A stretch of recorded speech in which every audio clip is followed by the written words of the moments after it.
And we're back. Meet the Maker episode 2. For this one, I had the chance to sit down with Peter Clines, who is somebody that I've met through toys, but somebody who really sort of is a maker in a very different, venue. He is an author, the author of multiple books, short stories. He's done work on films, from sort of lizard men to zombies to Rom. He's done all kinds of nerdy stuff, and so I sat down with him and sort of connected with him and asked about the process, about sort of where he does his making, what kind of making he does. So hopefully you guys will enjoy it. I have to apologize to Peter because we did this months ago now. And so his novel that we were sort of talking about a little bit is now out. It's out there in the world. God's Junk Drawer is fantastic. It's phenomenal. I can't stress enough how much I think everybody that is sort of a collector, a toy collector, a nerd like me will enjoy the novel. So go out and check out his stuff. But if you need a little bit of convincing, check out the interview.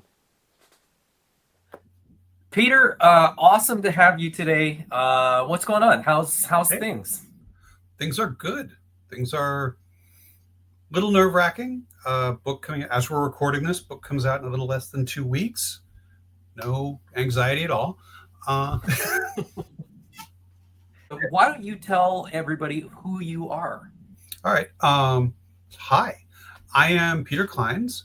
I am a sci-fi author, a New York Times bestselling sci-fi author. I love saying that. I've written at this point 13 books. I started off with a superhero versus zombie series called X Heroes. Um, written books The 14, The Fold, Paradox Bound, Dead Moon, Terminus, The Broken Room. I wrote a one of those mashup novels that everyone, as was the style at the time, which really nobody's read, as was also the style at the time. Uh, and my new book comes out, like I just said, in 2 weeks. It's called God's Junk Drawer, and it is a just literally everything in the kitchen but the kitchen sink, except I threw the kitchen sink in too. Book about. Do you want to go into all that? Do you want me to like? I don't know. It's basically a very fun book about time travel and dinosaurs and people who get basically trapped in a lost world situation. I will add that you were generous enough to send me, a copy before the release, and I have read it, and I absolutely loved it. I was saying to you before we started recording that it is, I think I'm safe to say that it is my favorite of your novels, at least the ones that I've read so far. Thank you. Well done. It's so much fun. It's such a good read. It's a And it's a I couldn't sorry. put it down. It's a fun scenario. It was something where because dealing with that whole like lost world scenario of like there's a hole in time and everything ends up in this weird valley. You can do anything. I could just like come up with like there were little points where I was just coming up with what would be a cool thing to have here. What would be a cool character to have? Mhm. And yeah, there's this, there's that, there's everything. So There's a lot of like interesting little Easter eggs too. We were talking about them before we were started recording as well, that you've sort of added in there. But where as an author, do you sort of have a spot that you work? Where do you do your making? Where do you do your writing in this case? um like all over the place. I'm mostly in here in my office. Mhm. I am at least far enough along with this that I have a dedicated office in the house. Um, but I mean, I had a professor in college who was a writing professor, and he was very big on like you can't get too tied down to things like Mm. creativity wise. So he would literally every now and then he'd just go, you know what, class today it's warm. Let's go meet out by that tree. That's where we'll have class today. Not all the time, but it was very much he just liked to shake things up now and then.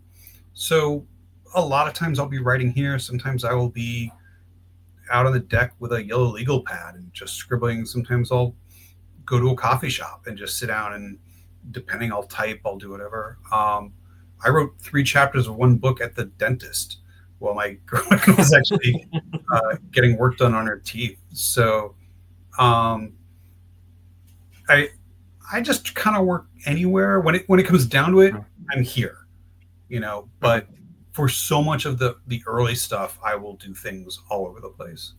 So And do you find that like different spots will sort of inspire you in different ways, or do different spots sort of give you a different sort of perspective?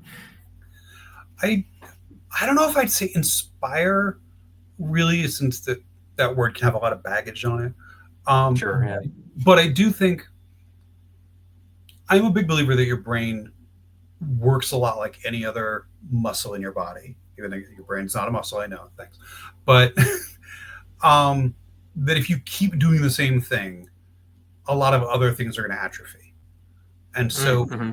if you keep staying in one lane, that, at least for me personally, if I always just sat here, always just wrote here, you know, it gets harder and harder. But honestly, just taking one day every other week and going to sit in a chair somewhere else in the house with a legal pad and actually doing it by hand, and even just that change of going from, when you're typing, there is that sort of like, now it's official, I'm typing Right. things, and using a legal pad, I know it's garbage. I can't turn a legal pad into my agent. I can't, show someone, what do you think of this book, and give them like 12 stacks of, here's a dozen legal, but they're numbered, don't get it.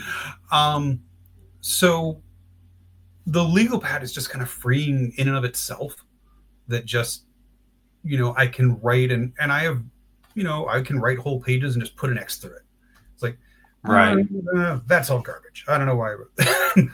But Mm-hmm. I do think that is a little freeing. So I guess that's it. I'd say, rather than inspirational, I find that moving, being other places, can become very freeing, just because you take that pressure off yourself. Right. That sitting at your desk in the office, this is official now. This is work. I have to be serious here.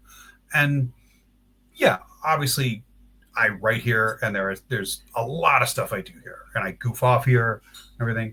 But there is just that immediate freedom, and I think it lets the brain shift, and just in the same way that, don't skip leg day, that you don't want to do just curls for whatever. You don't want Right. to, Yeah. Mm-hmm. you want to do different things. You want to shake it up and let your brain do other things. It's the same reason I love building models. I love playing with toys, because it shifts my brain much more into the spatial color arrangement coordination thing. So, Mm-hmm. which is like a great way to have a break and do something else. So Mm-hmm. that's basically it. That was probably a very long, convoluted answer to a simple question. Oh, great. I mean, as somebody that I've never considered myself a creative person. I'm much more of sort of an analytical, critical person. But in working with Jason at Spiro Toys on Animal Warriors of the Kingdom stuff, what I realized is sort of like my creativity is how to problem solve some of the things that somebody that has a brain like his doesn't sort of creatively know how to work around. So it's fascinating to me to sort of hear, how people do what they do and where they do it and all that kind of stuff. And like you said, like getting out of the office kind of makes it a little less formal. It almost frees your mind to kind of experiment a little bit. It's almost like practice, right? And then when you sit at your desk, it's like work time, but you're practicing. That analogy of it being a muscle too, right? Where you gotta practice. You gotta sort of learn the motions so that when you sit down and sort of apply it, you're sort of able to do it effectively. So yeah, no, that was a great answer. And I think, going with the practice idea, I also think it's good because one thing it took me a long time to get past as a writer was the idea that like everything I did the first time out had to be perfect. Like my first draft should be ready to show an agent, and I'll improve on it since then. But the first draft has to be ready to go. And when I started obviously shifting over and doing this professionally, that I was actually making a living at this. One of the things I finally got through my head is like, look, the first draft is going to be a mess. And once you can accept that the early version of whatever you're doing is not going to be the perfect version.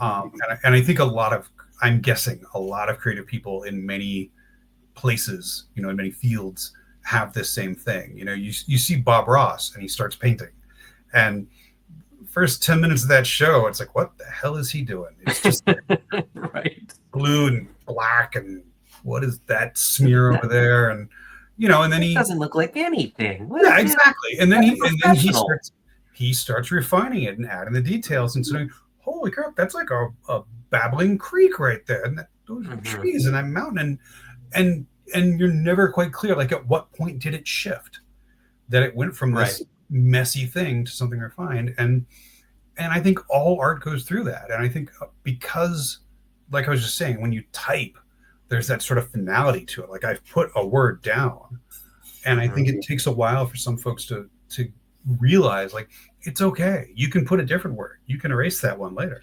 You can, and once I accepted that, no joke, my productivity probably tripled right there. That because I wasn't spending, that week, that month, was the night hot or was it humid?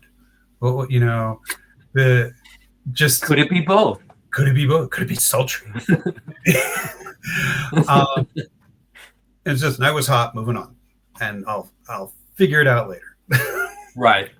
And then that makes a lot of sense, right? Because you might revisit it too and go, and it might make more sense for it not to be either. When you sort of go back. What am I doing? So yeah, I think that was a big skill for me to learn, and taking these kind of breaks, just not always doing everything here, for me at least, helps that a lot. Helps me, just do more. So. I have my set questions, but I feel like you and I are going to get off topic a lot and sort of off course a lot, which is great because most of the time I'm talking to people about toys, but you're sort of the only author that I know. So now I'm sort of like thinking of other questions. I can shift to toys real fast. I got like some stuff right here. And we will. We'll sort of shift to toys in a bit here, because that's how we know each other. But how much of the sort of, I guess, the spine of a novel would you have before you kind of start the process of writing? It's different every time. Like I said, I did one, I think it was Dead Moon.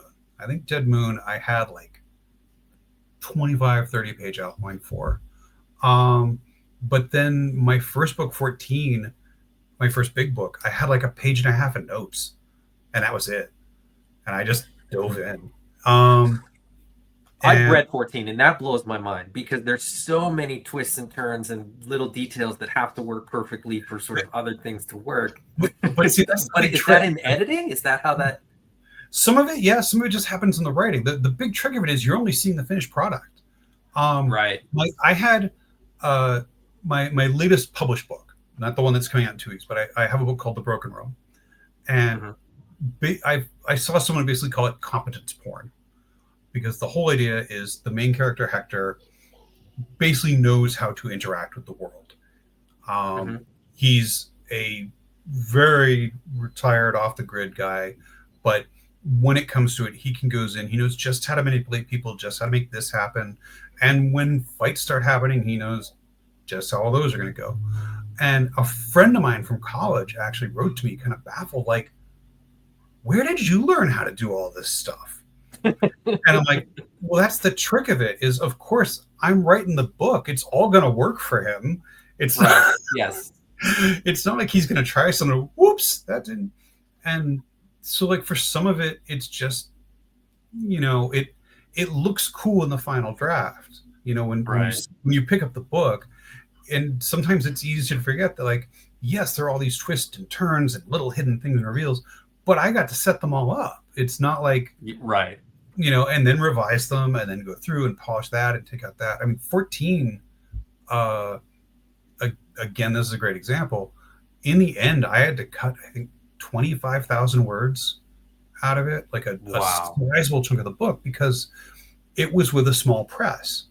And we had now moved on to the business side of it. And the fact is, even doing print on demand has very specific costs for page count. Like, if you go past this page, it's another $3 a book, period. Done. Sure. Yeah. What? And so he was like, we've got to cut it down. Like, because if not, this is going to be like a $35 paperback, and we're not going to sell a lot of them. So I just I went through that book and just cut out so much stuff. And some of it I saved, some of it just vanished, some of it showed up in other books at later points.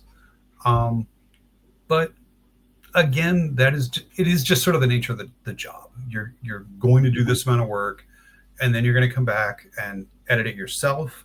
And then you're probably going to have to come back again for whatever business reasons, because Richard Matheson, big famous writer who wrote I Am Legend, The Incredible Shrinking Man, he was a friend of a friend, and he had this saying how writing is art and publishing is the business of selling as many copies of that art as you can.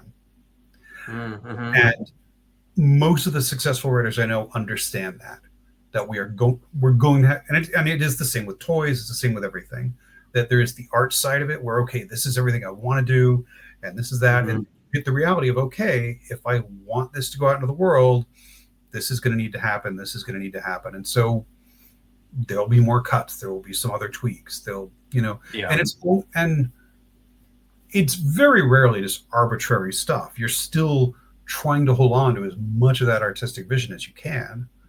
And if you're really lucky, most of the people you're working with get that. And I've been very lucky that most people feel like, okay, and it's like I will push back on some things, and other things go, yeah, you're right, that was dumb.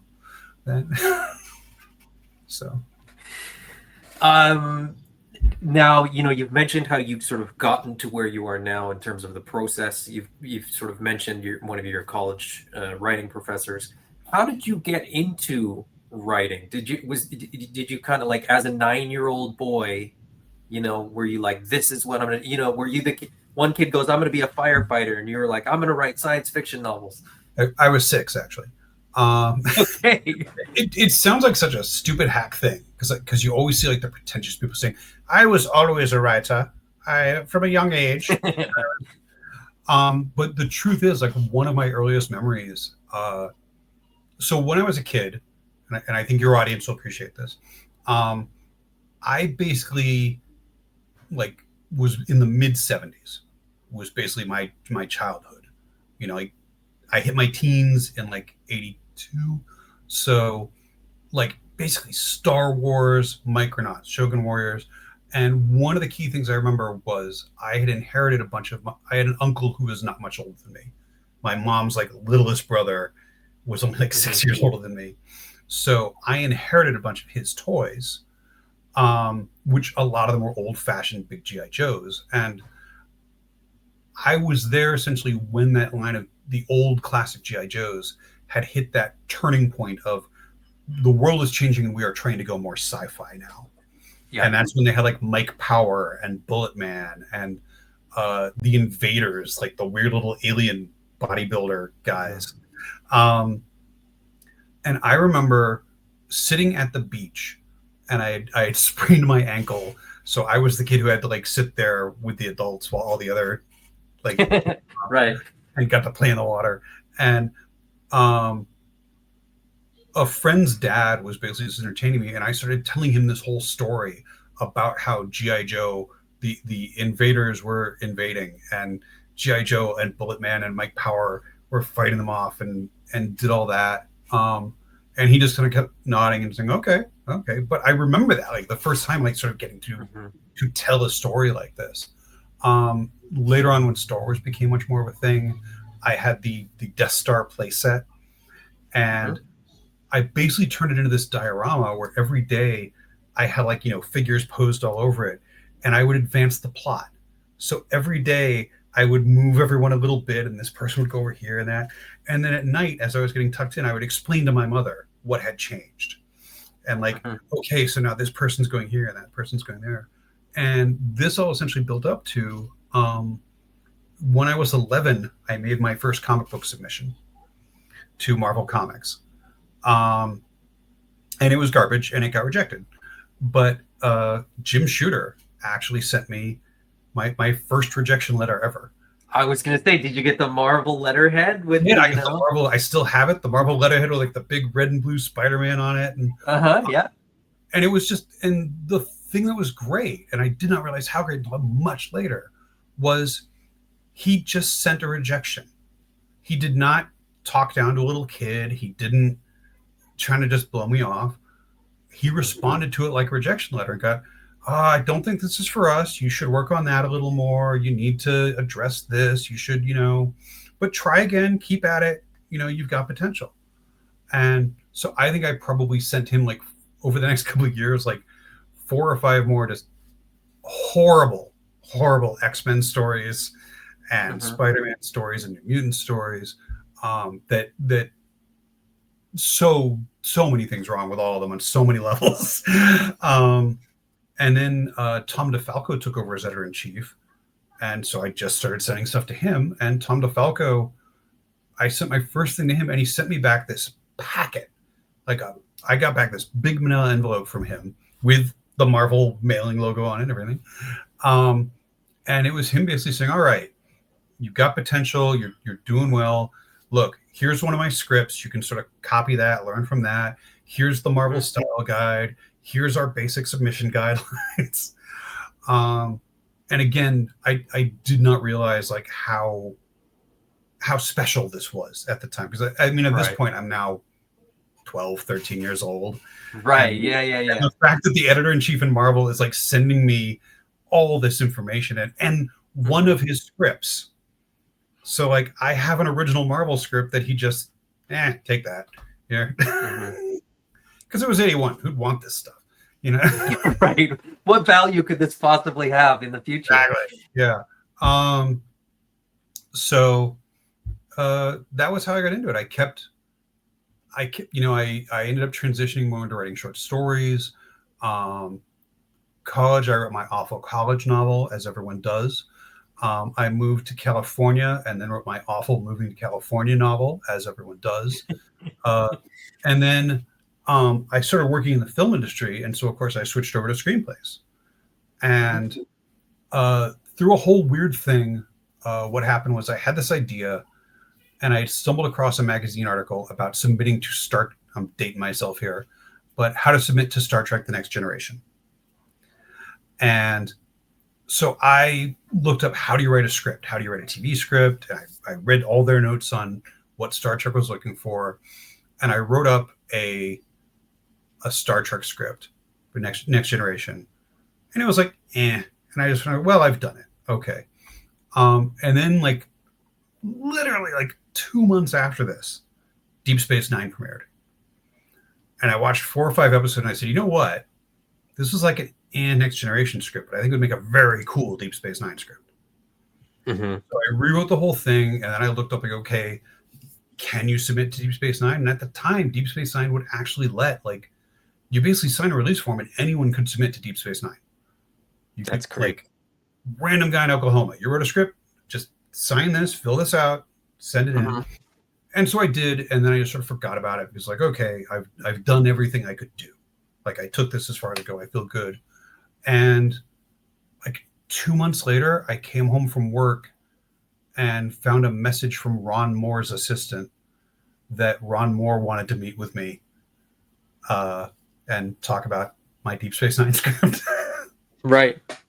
And I went up there. Nothing happened, but I later found out that he was just super impressed and said, if that guy ever wants to come back and pitch, let him come back. So I ended up pitching to Deep Space Nine. When they started winding up, I moved over and I pitched to Voyager for a while. Um, I actually had some scripts optioned, not by Deep Space Nine or Voyager, but by some producers I knew. Actually, optioned.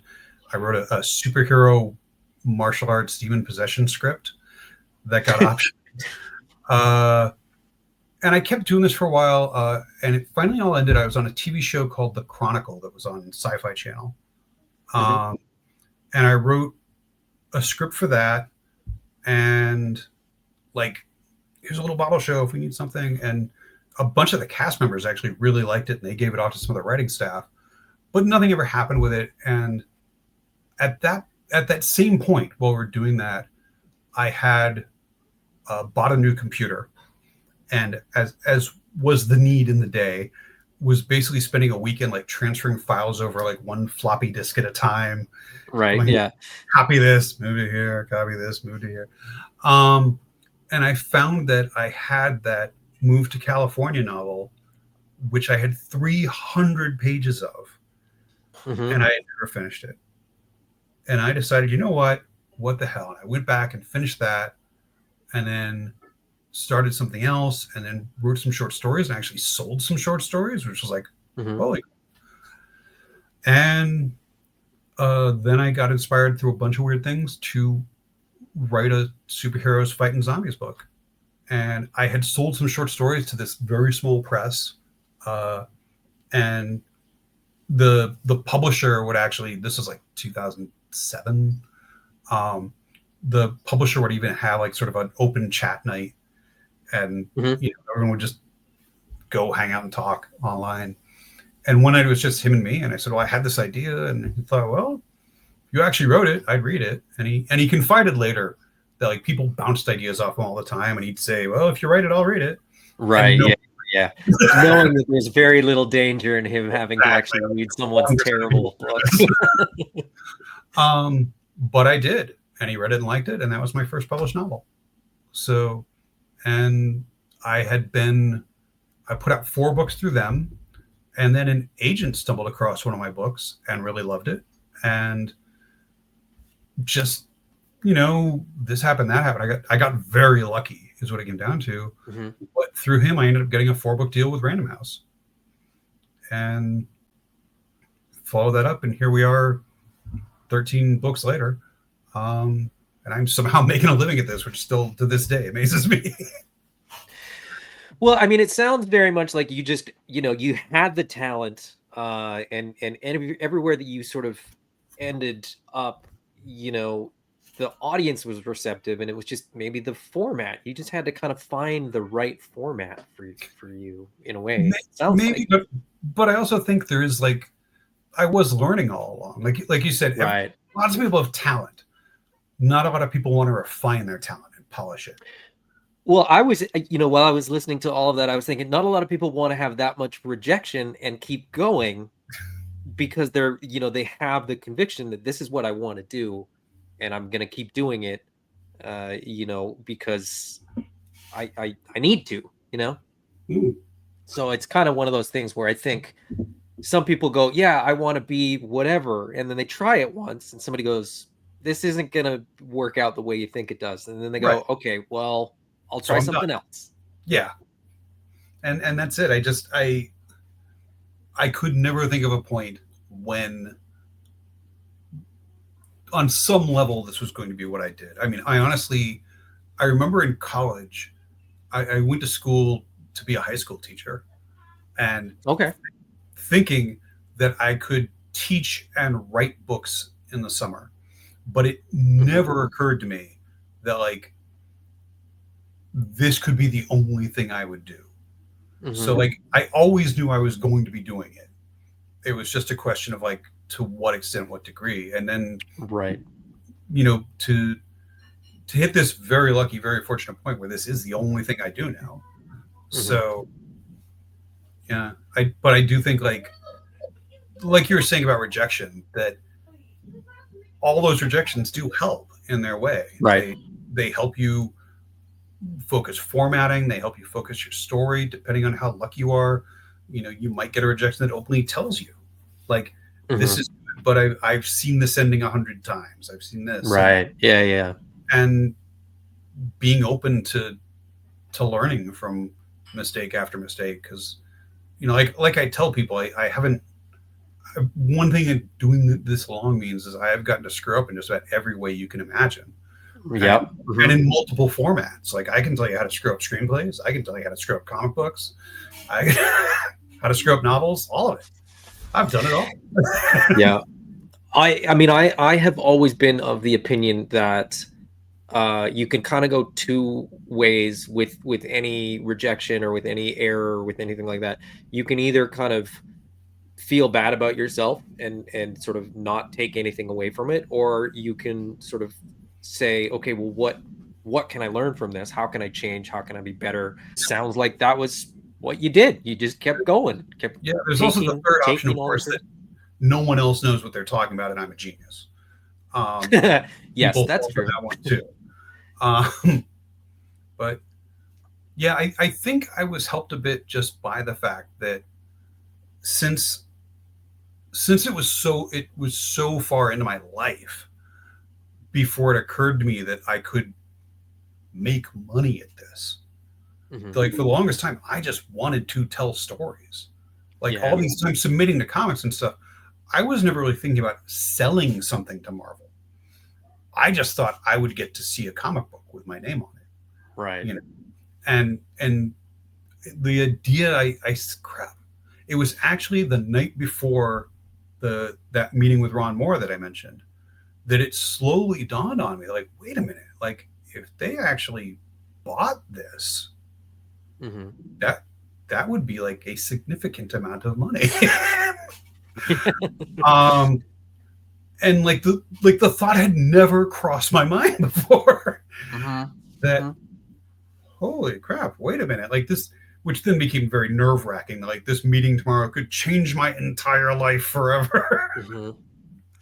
Well, I mean, like you said, the artistry of it, the actual craft and sort of the joy in doing the thing isn't always, tied to a business mind that's sort of thinking about how you're gonna, you know, financially gain from this. So it's funny that you seem very much like you were in sort of the earlier camp, and it was just a matter of like, I just, this is my art, this is my creative outlet, and then you know here you are I, now.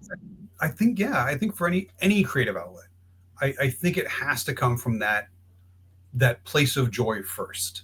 Hmm. That I think if you can look at books, you can look at movies, you can look at TV shows, you can look at toys, and you can see the ones that were crafted with love. Like you see it a lot in indie toy lines. That like we made this, and yes, there were obviously business decisions Hmm. made, considerations, but we love this idea. We love doing this, and you can see sometimes from big companies are like, this was purely a business decision from ground Hmm. up.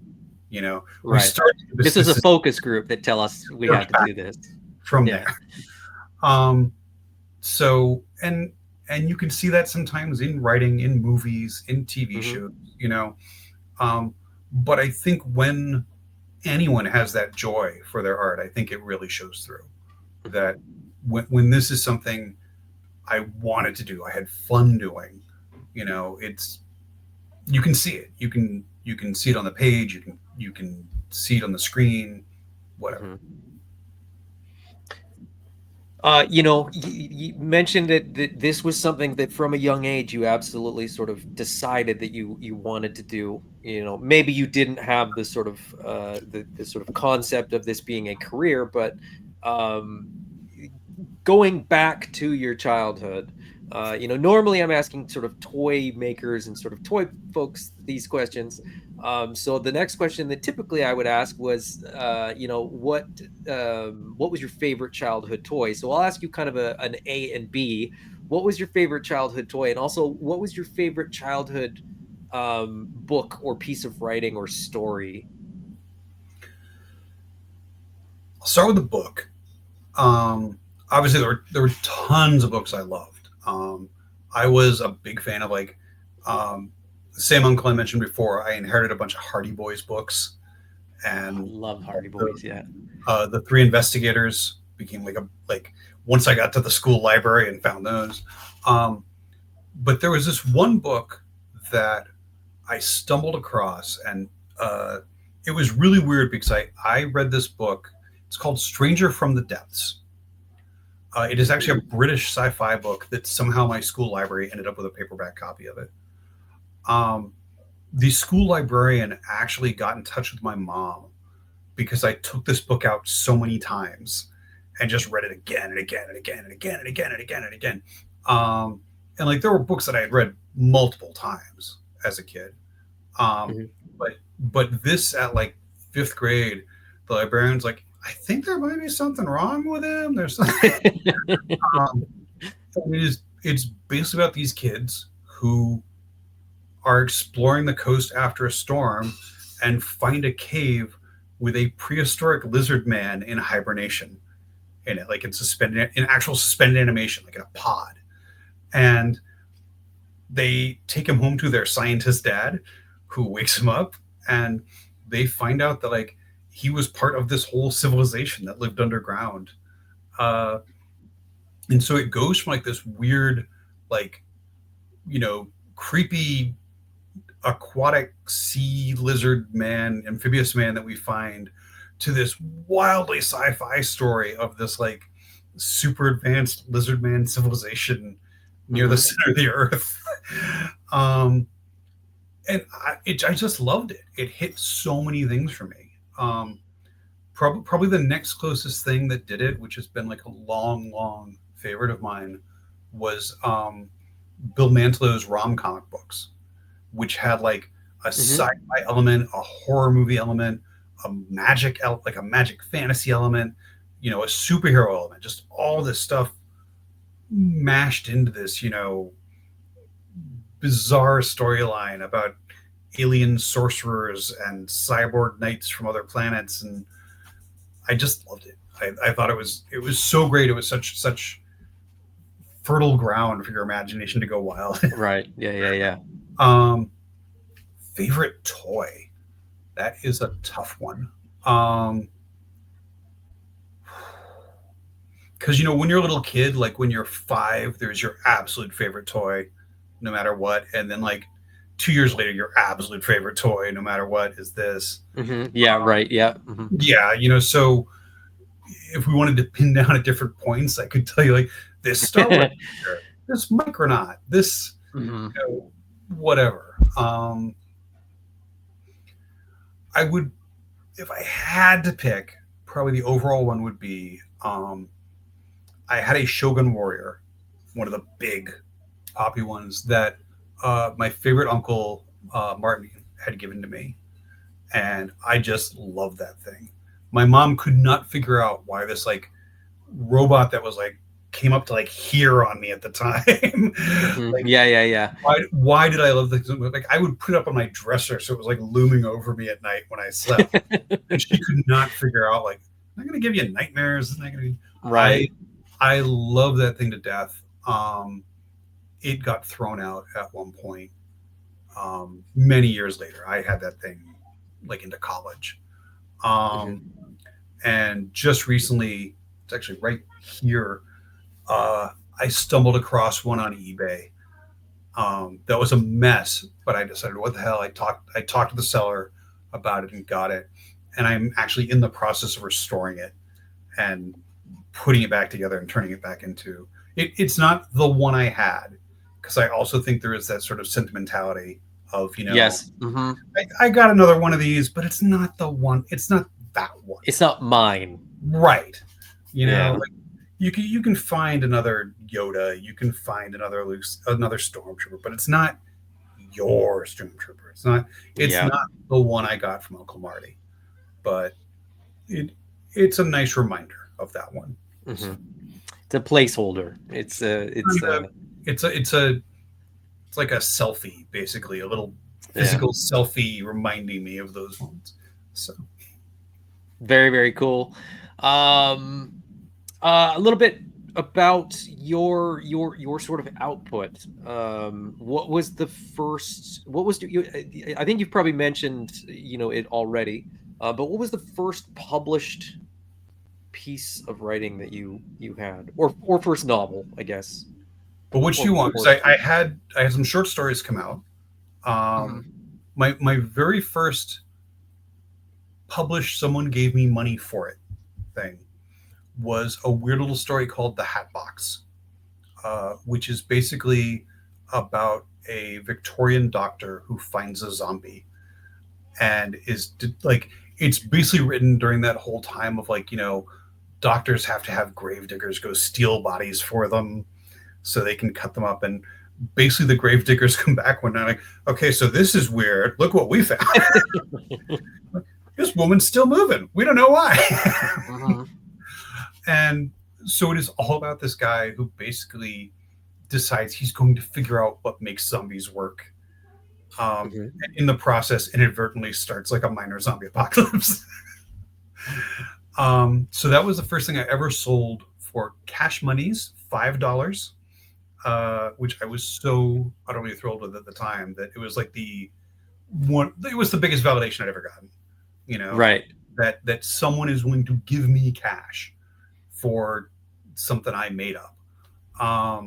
So that was fantastic. The first book I actually sold was the one I mentioned earlier, X Heroes, which is Mhm. basically it is zombies versus superheroes in post-apocalyptic LA, with the whole idea that the zombie apocalypse happened a year ago.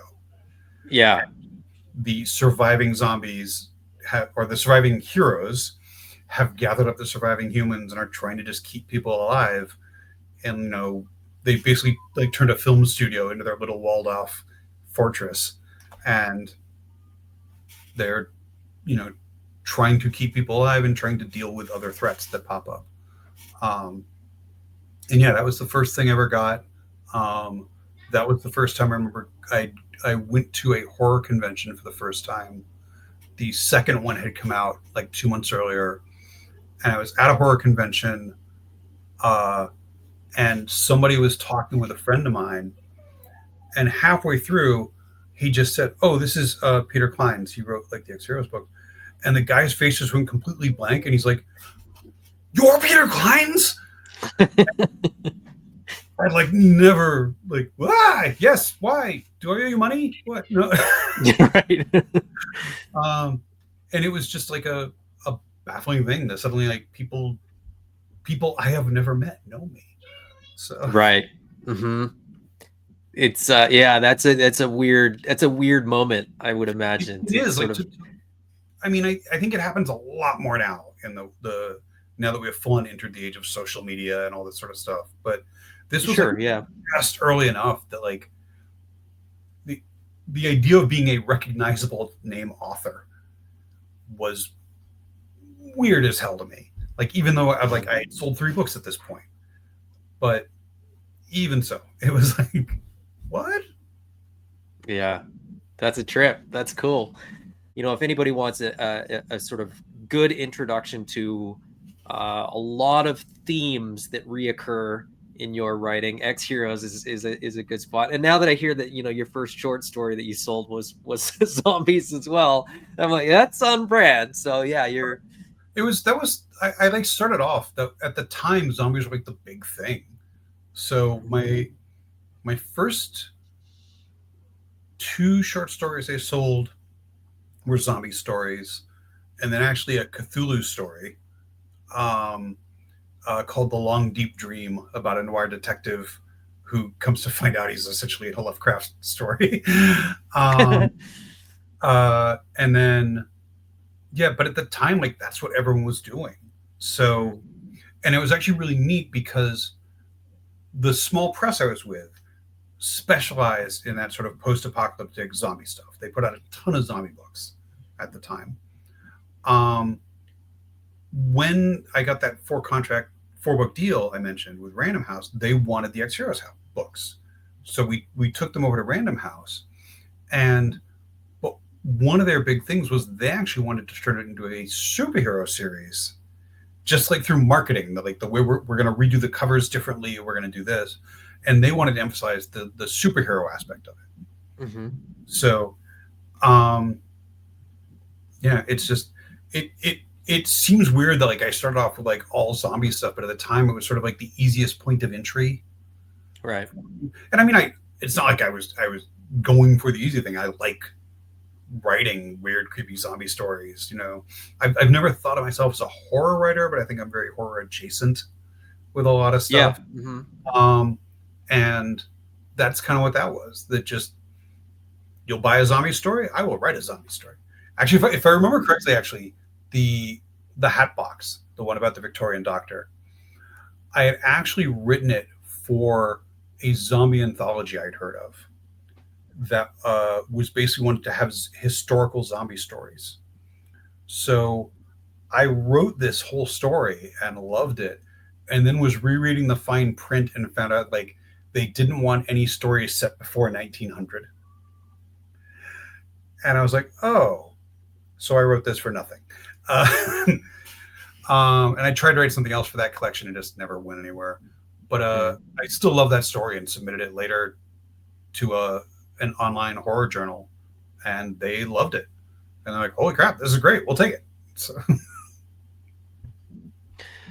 What's your favorite thing that you've had published? Like of all the stuff that you've done, is there one that sort of, you know, means the most to you, or sort of feels the most or something? Yeah, okay. It's a tough thing to say favorites, because when you're doing art, especially like at this sort of the level I'm at, you know, I'm not doing anything for hire. It's not like if I'm a painter and I'm getting asked to do a movie poster or box art or something like that, you know. Right. I get to write the stuff I want to write. So there's never been a book I dislike. Right. Know? Like I've always enjoyed every book I've done. I've enjoyed writing them. There are kind of like we mentioned before, I think we were talking about this earlier. There are books where like, yes, 15 years on, I could look back at X Heroes and say, you know, I would probably change that. Mm-hmm. That could have been worded better there. That could have, you know, and part it is trying to be edgy zombie guy, trying to, you know, that sort of thing. You know, never being explicit about stuff, but obviously trying to make people, ooh, what about that? What about this? So there are things I would definitely tweak looking back. If I had to pick the book that was sort of the most me book, it would be Paradox Bound. Okay. Just because so much of Eli, the main character, so much of his childhood was my childhood. I actually grew up in New England, in a little town in Maine. One of the things he actually references very early on, he talks about a town with a wrong soldier statue. And that was actually my hometown in Maine. So, like all the stuff, the whole town in that book is based off York Beach, the town I grew up in. That if you could go to Cape Nettic and sort of go around and realize, wait a minute, that's this and that's there. And some of it has changed since I was a kid. I was much more doing the town I remember versus the town right. this. But that was even part of the book, the whole idea of, you know, the town that doesn't change, that just right, things being kind of stuck. Right. So it really worked for it. And there's a lot of stuff in it about me, about the idea of like, one of the big starting moments in the book is Eli decides to leave town and like literally chase this woman across the country to California. And I did not chase a woman cross country, but basically I graduated college and just got stuck in like a dead end job I hated, working at a mall, and I just hated my life, like everything about it. Right. And another friend from college was working at the mall, and we were having lunch in the food court, and I was just talking about how much I hated my life. And she just went like, I'm moving to California in 2 weeks. You want to come with me? And I said, you know what? Yes, I do. And I walked back to work and gave my 2-week notice and got home that night and called my parents and just said, I'm moving to California. And they're like, what's in California? I have no idea. But it's different. It's warmer. But I'm doing it. And yeah. And then I spent like the next 2 weeks just utterly terrified of like, like, oh my God, what have I done? And then even when I got there, like I got to San Diego and was just like, oh dear God, what have I done? Like, I don't know anyone. I don't know where anything is. I got lost on the freeway for like 6 hours my first day. Like I went out and I was like, I'm going to die. I'm going to run out of gas and have no idea where I am. Honestly, having been to San Diego for San Diego Comic-Con this year, I went as a kid, but I wasn't driving anywhere, but I was paying closer attention this time around. It's not that easy a city to navigate if you don't know some landmarks. It's not. And not only that, but like coming from New England, there were like things on signs that I had never seen before. Like, what does it mean exit only? I can't get back on the freeway if I get off here? What? So like I was just like, I guess I keep driving. I don't know what to do. So yeah, like so much of when I finally sat down to write Paradox Bound, so much of that became me. And actually one of the characters in it, this is mentioned in the afterwards, there is a guy they run into in history who is a real historical person, and he is my great-great-grandfather. Who basically at 14 decided to leave Maine and go to the California Gold Rush. He was like an actual minor 49er. And I did not know about this because at the point, I'd been told by many people in my family, I was like the first member of our family to leave New England in like a century. Like my whole family was still there when I left. And then years later, I found out like, well, the last guy who did it went and struck gold in California. Right. Now, going back to stuff that we were talking about before, did you find that out while you were writing, or did you know that and so you knew you wanted to put him in there? No, it actually I had found out about it long after I moved, but before I started writing the book. And so what happened was I was, trying to come up with different without giving things away. Right. Basically, he fit perfectly for a couple of reasons. Like I knew I needed a character that hit like this, and this. Like they had to have these 4 qualities. And it suddenly occurred to me that like he'd work. Frank could do this. And so I talked to my mom and I said, what do you know about like great, or your great, my 3 greats grandfather? Yeah. And it turned out that my grandmother had actually, like my grandmother had met her great grandfather who was him, who was Frank. And the one memory she had of him was that he was this huge, stern-looking guy who had this gigantic bearskin cloak. And I thought, oh my God, that is such a fantastic detail. Right. Yeah. So, yeah, that all went in. And like I said, I'd already had him sort of pegged for like this reason. And then he actually turned out to be a character a lot of people related to, because the whole scene between Eli and Frank in the book was again me spilling out like a lot of things that were sort of like had been going through my head at points in my life. Of like, holy crap, am I just going to do this? Am I just going to make this leap? Am I just going to do this? And how do you know if things are going to turn out? Weren't you worried about like if things went wrong? And I think we actually briefly chatted about this at WonderCon this year, but is there a project or a piece that you would most like to do? Do you have sort of a dream project that? So many. Yeah. I have, without giving too much away, I have a 6-book monster series. I keep like sort of like tossing to my agent every like once a year. It's like, hey, That's the one we chatted about. yes, we could do this. We could do this.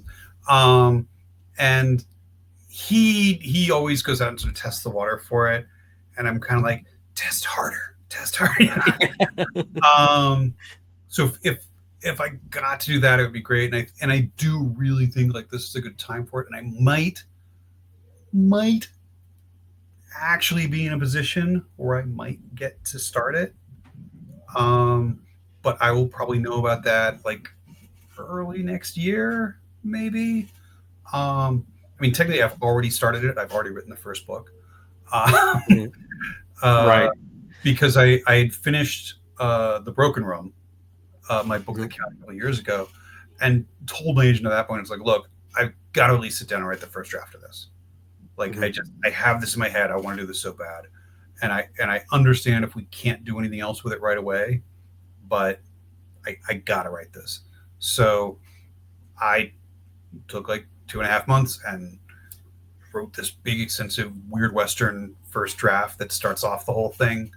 And then he, kept poking people. Would you be interested in this? Would you know? What do you think of this? And one of the problems of it is it is a 6-book story, but like we before we started, when I think at the beginning of this, we were talking about the financial business aspects of things. That for any publisher, agreeing to a 6-book series is a scary thing. Like that is asking them to like flat out, either I'm asking them to lowball me and not offer me any money for it, or asking them to put out a very large financial, investment in this. And we had one publisher who was interested, like, we'll do half of it. Like, we'd be willing to do 3 books. And if they do well, we'll see what happens. And we were close on that. We almost did it. And now, like I said, I think we might be in a place. I don't want to say too much. I don't do. The other big thing would be, I mentioned this earlier. I am a huge fan of Rom. From way back. I love the original books. I love IDW. Did a reboot of it about 10 years ago at this point. That I honestly loved. I thought it was a fantastic update of it. I know some people were very angry about it for different reasons, but there's always someone. There's always someone, yeah. But yeah, I loved what they did with it. And I actually got to sit down with, at the time, Chris Royale was head of IDW at the time, and he and I had lunch, and I just mentioned, because they had wrapped up their whole Hasbroverse story that they did. They for a brief time had like all these Hasbro properties that like were overlapping and interacting, like G.I. Joe, Transformers, ROM, the Micronauts, Action Man, Mask, Visionaries. All of it was like one big shared universe. And I thought it was glorious. I thought like it was so well done, and apparently a lot of people didn't, but or enough people didn't, and they wrapped the whole thing up, and I thought the wrap up was great.